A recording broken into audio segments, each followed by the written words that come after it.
Hello, everyone. Welcome to another episode of 50 Shades of Over 50.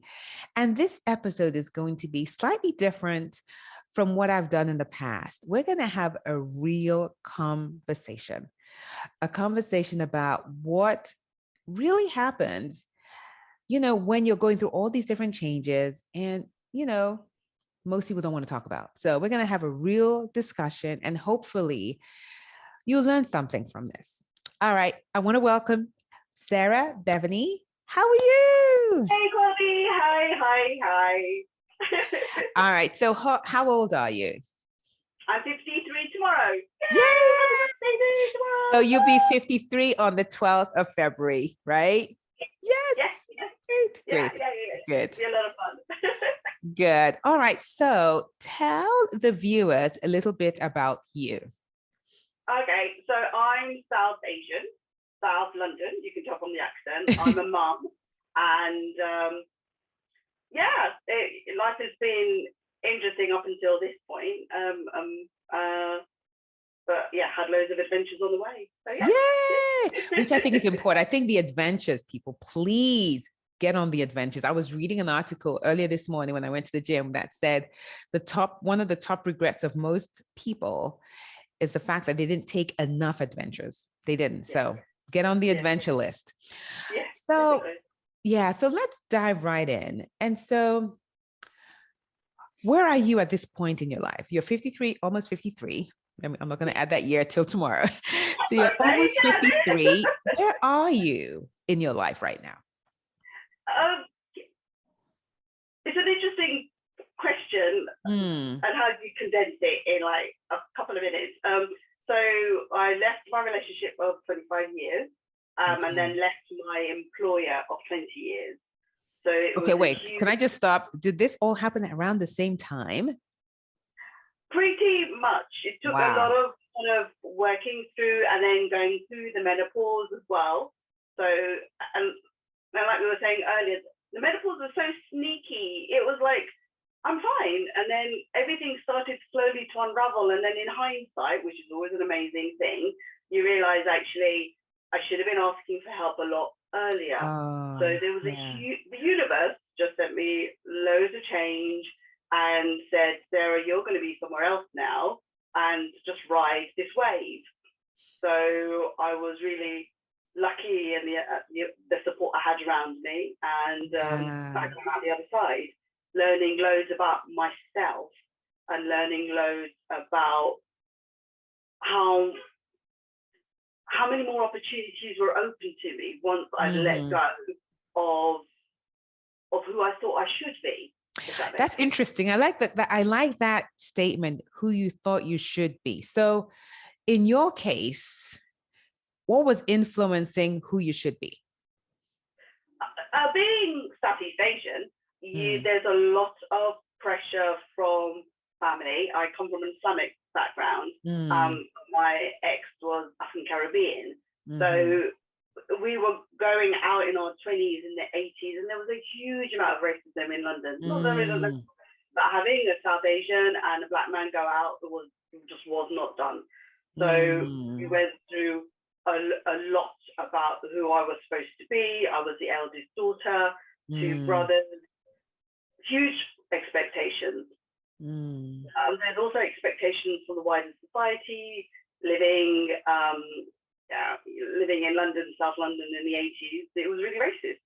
So there's a huge amount of pressures as to who you're supposed to be and what that needs to look like for other people to feel less threatened by you. Yes. So a lot of the time I was fairly invisible, which was really interesting. So at the point where the job, the relationship, menopause all hitting at the same time, how did you manage? Because the interesting thing, I've done a lot of research on this, and that typically happens roundabout all at the same time. Like relationships tend to change around that time, menopause hits, and then the job situation switches. It's like there's a change there too. How did you handle all of that? Like, I went into quite a dark place, but then I thought, okay, fine, make a list of things that you want to do, Sarah. What is it you want to do, Sarah? You've got this time at home. Well, I was lucky with my employer. They said, it's not working so well, stay at home for a bit, Sarah. So I was being paid, so I was thankful for that. And I took that opportunity to really list what I wanted to do. So I made a list. I wanted to read loads, get back into philosophy, go back into reading about tarot, really meditating, learning about Reiki, and just using it as like one of those third age university experiences. Yeah. So much more about me and not being fearful of the change. The money was still coming, and I know that was a blessing. And I've got lots of support from family and friends. But it was, okay, fine, we're here. Let's do all the things you want to do. We were in lockdown as well, so there was nowhere I could go. I couldn't go on a retreat and be sat on a top of a mountain doing my funky poses. I had to go inward, and going inward, you realize actually you carry that kind of inner strength with you wherever you are. But it's yes. And for those listening, I want you to all realize that that inner strength is within all of us. It's not exclusive to one person. We all have it. However, I know sometimes we don't pull on that strength until we're pushed into a corner. Sometimes we forget, we're like, we even forget we even have it until we get to that point where like, I have nothing else. What do I do? And then you're like, oh, you have that, so. And I did, you do, and I read loads about the law of attraction and manifesting and magic and faith and meditation. And then you realize actually it's all linked, it's just the same, it's all the teachings from the religious books as well. It's all about that essence of you. And I wasn't my identities, which was a mother, a wife, a manager, all of those labels, they didn't make any sense anymore. And I think you're right, around 50 is when your whole world just goes upside down. It changes dramatically. It changes. But we have to be aware that you can come on the other side, because I think sometimes we can get into that dark space, because I've spoken to some clients where they feel they're in a dark room and they don't even know that if there's going to be any light, any light. But I want to share with all of you that there is some light somewhere, but you have to dig deep. And I know for you, you mentioned the expectation. So how does that look like to you now? Do you still feel like, the expectations from others is still there? How do you manage that? Yeah, hugely. I mean, I think,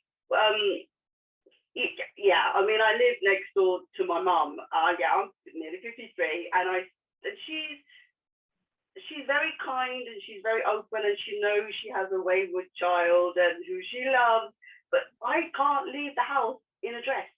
So I send my 14-year-old, go out, see if Nani's there, and then I'll come out and I'll jump into the car. And, and it sounds so stupid, but I've done so much to her. I feel so guilty. Yeah, and that's what happened.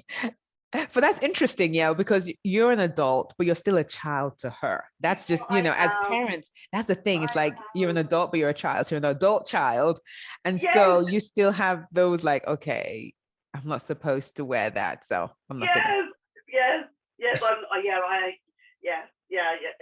And it's almost as if it's not a sacrifice. It's almost as if you need to pitch your battles and, how much, and I know we've talked before, it was slowly opening her up to it. Her lifestyle was very different from mine. Yes. Mum in her 50s had come from a very different world, very, very traditional, very poor. They'd gone through Pakistan and India, had gone through partition. It was a very different world. So for me, she'll say, well, you have no problems, really. Well, I don't understand why.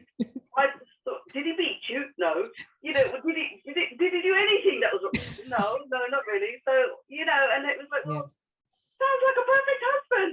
Sounds like a perfect husband. Sounds like a perfect employer. My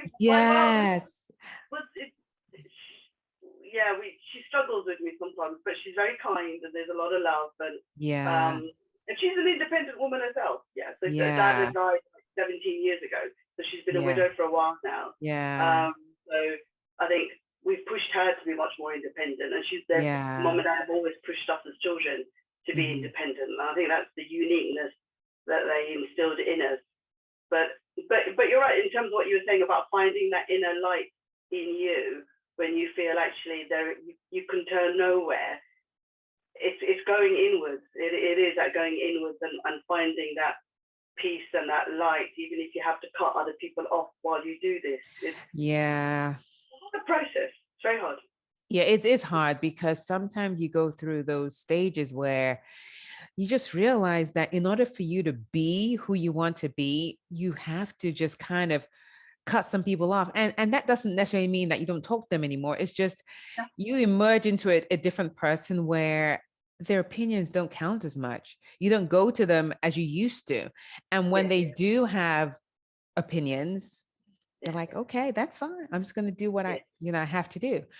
And it's not easy, even in our 50s. And so for those of you listening, listen, it doesn't get easy. No, and I think it was what you were saying before. If you're coming from a place of love, that's fundamental. Coming from a place of love, I love you, I love me as well. And in order for me to become the best version of myself, I need to love me and love you and let you go in a loving way.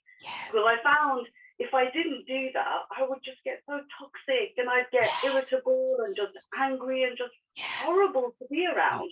So I'm pushing people away, but in a really horrible way, and it's unnecessary. So it's really knowing what is it you're trying to achieve and knowing that you're coming from a place of love. Fundamental.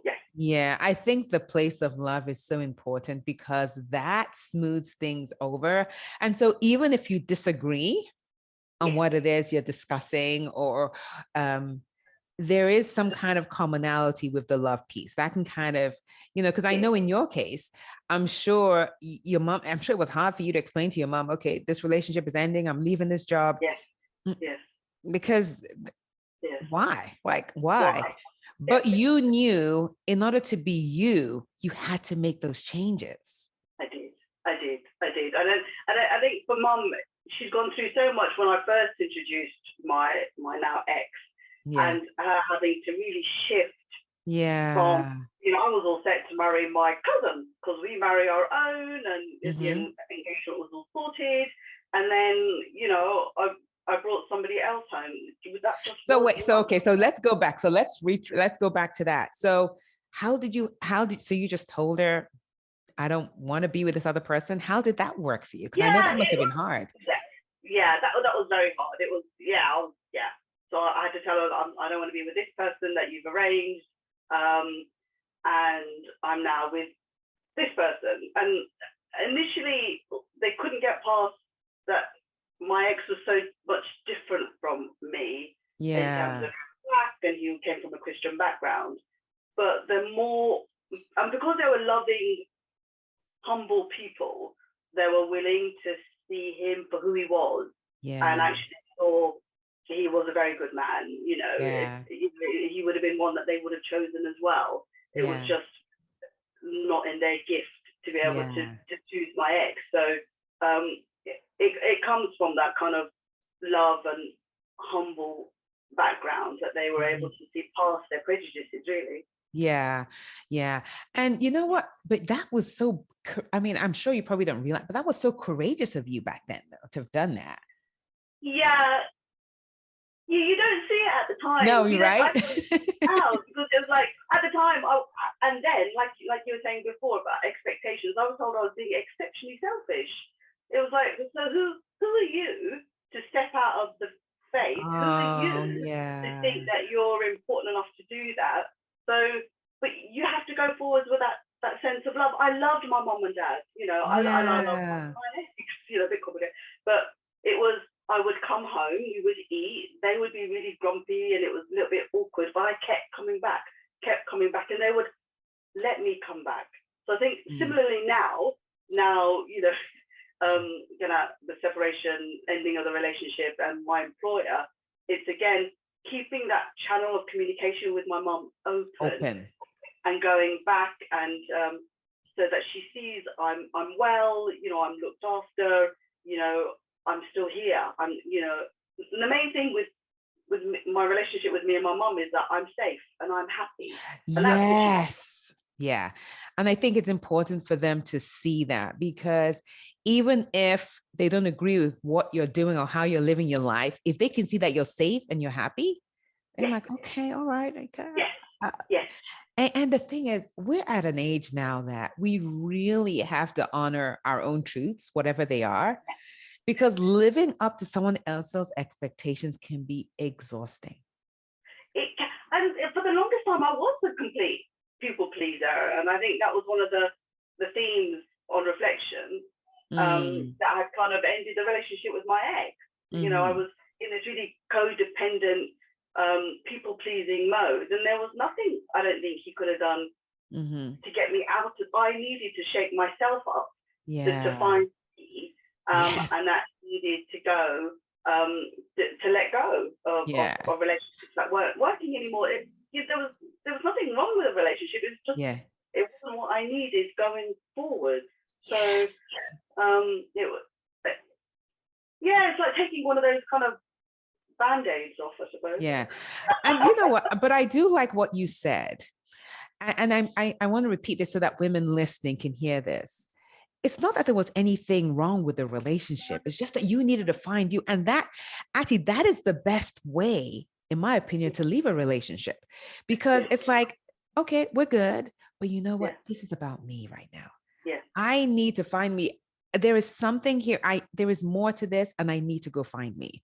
And I think that's the best way, because you end up still having that relationship with the other person, but in a way that is, more powerful and not toxic and bitter, Wow. Yes. I mean, I think, and it's almost as if I needed to forgive myself for not doing more. And I think it was that sense of, I won't get the perfect ending. We don't communicate as well as we could do, but in my heart, I know he's a good father. I know he really cares. I know he's a good person. So whatever ending I think I'm owed or not owed, or you said this and I said that, and I could have done this better, you could have done this better.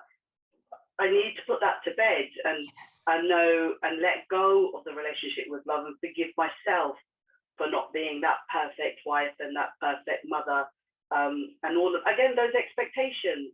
It's those expectations, yeah. As in menopause, you realize none of that matters. None of that matters, really. Because like at the end of the day, really, like, are you ready to really just go all in to being who you're meant to be, regardless of the outcome? Or do you want to just kind of stay in this mediocre situation that just eats you up one piece at a time? It's like you have a choice. And I think when we hit that 50 mark, it's just something that just switches, where we now seem to really, it's like we have this image of who we are and who we're meant to be. And it's like, you can't shake it. It's like you either going for it or you're like knowing you're not going for it. It's like one or the other. You have a choice. You have that choice to make. And she will keep coming up. She will keep coming up in the mirror. She won't let you go. She literally has you, and you either face it or you squash her right down into your belly. Yes. Face her. And embrace and love her for who you are. I know she's part of you. And even saying that gives me tingles, because I know she's there, and I know, the woman I was up until 50, I still love. And the woman going forward from 50, I don't know what she'll look like, but she's a lot more fearless, and she's a lot more loving and vulnerable at the same time. It's really interesting. Yeah, it is interesting. I like to look at it. It's like you're emerging into this new being. You don't know who she is, but you know that there are some changes along the way, and you know it needs to be done. And it's like what you said, even when you're saying it, I could feel it too. I was like, it's like this energy that you feel like, okay, I'm coming into this new person. And listen, it is scary, but it is so worth it. I'm telling you, for all those listening, it is. And I'm sure some of you can really relate to this. It's like, that you're in this space where you're like, okay, something's got to change. Something has to change. But you know who the only person that can make that change? You. If you're waiting for other people, it's not going to happen. No. It's not going to happen. No. And it was the same with work. I'd been a manager for the longest time, had a huge team, gave it my all, but it was like sand. What is it? I don't know what the term is. It's like the grains were just falling through my fingertips. I couldn't hold on to it anymore. Yeah. What I did, again, the universe was saying, you're not her anymore. You need to let this go. You are not her anymore, and you aren't responsible for this anymore. And yeah, let go of this too. So yeah, that was you. That was again. It's so interesting.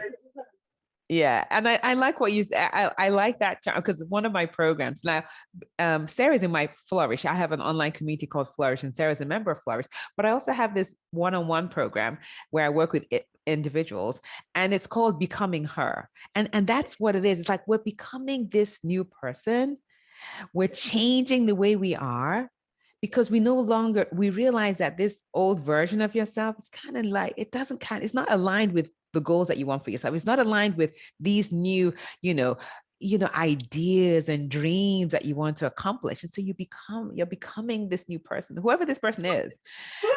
But through all of that, something I want all of us to remember is, and you said that really well, is forgive that past person. Like, because some of us look back and say, well, I should have done this, I should have done that. It's okay. Forgive yourself for that. It's okay. It's okay. The learning that you have now, there was no way you could have possibly felt that and learned, because you needed to learn it now. And the person you are then you are the right. It doesn't do any good. It doesn't. No, it doesn't. It doesn't give you more heartache. And being able to let go and have that self-love, and know you'll take the lesson. That's all it is. Just take the lesson. Yeah. And I think it's also important to remember that it's okay that happened. And when you start to kind of think, well, I should have done, you know what, you're just arguing with reality. I keep, and guess what happens when you argue with reality? You never win. You'll always lose. And so you're in this battle, like back and forth, fighting back and forth, but you'll never win. Never win. You'll never win. You'll never win. Let that part of you go with peace and love, and move forward. Move forward, and just realize that the possibilities ahead of you are endless. And I think, and having that sense of, I know I'm 53. I don't want to look like a 21-year-old. I don't want a six pack. I don't want, not that I ever had any, but I'm with you on that one. I want to look the best version of me at 50. That's all it is. I don't want to look like anybody else. I just want to look the best version of me, and that might be a little bit heavier, might be a little bit lighter, but having that, when I notice women that are so comfortable and feel achieved, have this real aura about them. Yes. And it's so sexy. It is sexy like crazy. It's like they walk into a room and they are who they are. It's like, take me or leave me. This is it. It is so refreshing to see. Yes. So refreshing. Love it. Yeah. I do. But so before we go, do you have any advice you want to give for the women listening? Anything, like some words of wisdom? Words of wisdom. You are enough. You are enough now. You are a goddess now. Yes. You are enough. And feel those tingles at the back of your head, knowing that you have it all in you. Don't look anywhere else other than look inside of you. You are the image of God. So there we are. Thank you so much, Sarah. This was so nice. Thank you. And I know a lot of women will benefit from this. Thank you so much for taking the time. Enjoy the rest of your day. Take care. Enjoy my birthday tomorrow. Take care. Yes. Bye. Happy birthday. Yay. All right. Take care. Bye. Bye. If you enjoyed listening to the show, you have to take a look at Flourish, my monthly online community for women in their 50s and beyond. We talk about the important issues affecting women in their 50s and over, and provide tools and resources to help you live your best life. Join me by clicking the link Flourish online community in the About Me section below. I'd love to have you join me. See you there.